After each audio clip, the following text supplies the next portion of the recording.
What is up, everybody? Today, I just wanted to make a quick video talking about what I think is one of the most important, fastest things you can do to secure your application, just setting up nightly rebuilds for your Docker images. So, hopping right in here, we can see that I have this repository that has a publish workflow here.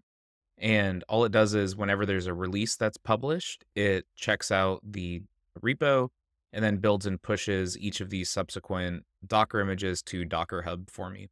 And the thing that I added here is just a simple schedule with cron. If you're not familiar with this stuff, there's a website called crontab.guru that lets you easily experiment with different notations here. And what this one is doing is saying at the next midnight or at the next 0 o'clock, go ahead and rerun the job. And so this schedule here is making it so that it'll rerun this job every day at midnight, and this will repush my image. Let me show you why this is important to do. If we come into these images here, I have this image that I built 27 days ago. And so if you have a typical workflow, you might just be building your images on a recurring basis. And maybe it's only when things are deployed that images get rebuilt.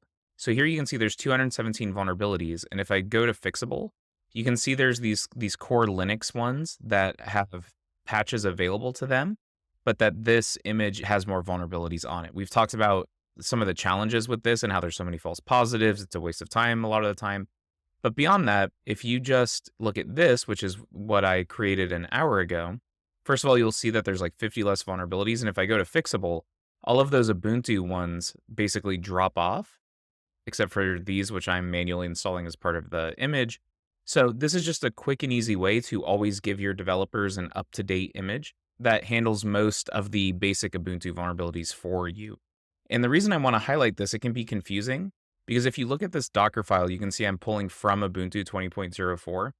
And where that actually is if we come into Docker Hub and I go to the Ubuntu repository and I look at their tags and I choose 20.04, you'll see that they are often updating this image. So this image tag was last pushed 2 days ago.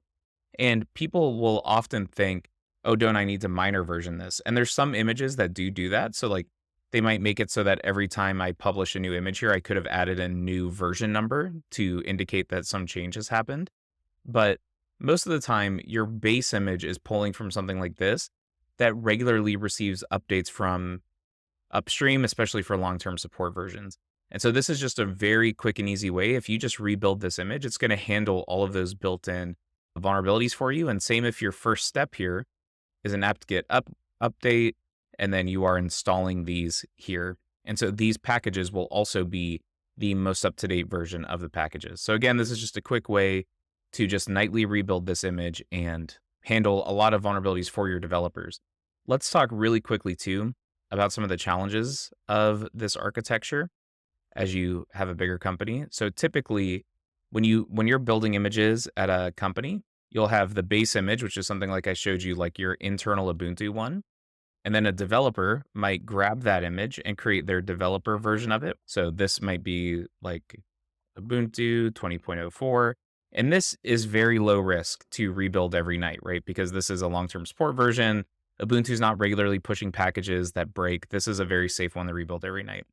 But then your developer is taking that base image and they're adding to it their application. And their application will also have their requirements, which are their third-party dependencies. And this one can feel a little riskier to rebuild and redeploy every night.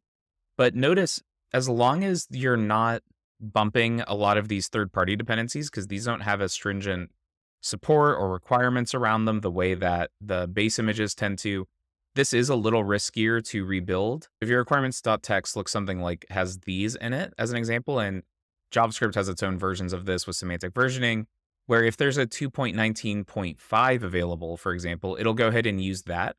And that is still reliable most of the time if you're using common packages that are very frequently used. But if you're using questionably supported open source packages, it might be a little bit riskier to do that. But I would still suggest, if you can, getting in the habit of nightly rebuilding this and just having as part of this, hopefully you have some kind of just emergency smoke test that can check, hey, did this totally break something? Does it still build? And if it does, there's not usually an issue. So just to continue down this path, then the developer version usually goes out to staging, and this might be where more tests are run. And then finally, if it passes all of those, it is published to production. So if you can get in the habit of just rebuilding these images every night, you've gone a huge way to increasing the security of your application. So, an important thing is just being prepared with rollback. So, as a backup, something else you should also do is create a manual workflow step, which I'm not going to detail here exactly how to do that, but if you just look it up, it's pretty easy to do. So, to make this something that I could roll back with, it's part of how I could do the tagging here. Is if I wanted to, I could do something like adding a tag that grabs something like the timestamp to make sure that every time I rebuild this image, it's getting a different tag, and if my container registry is storing the last 5 images, for example, then I can make a manual job to go ahead and just grab the version of the image before the latest one, or to allow you to manually enter it as a description. And then redeploying that will allow you to do a fast rollback in the event that it would be necessary. So I don't think that's super important to freak out about with this kind of update.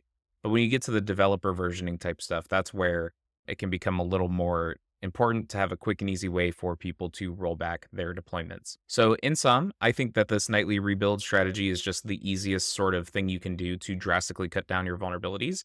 And it'll make it so that fundamentally, whenever developers push a new version of their code, at the very least, they will, at least at that point, be getting the most up to date image, and you don't have sort of layers of vulnerability problems compounding. So, thanks for hanging out. Hopefully, this was helpful.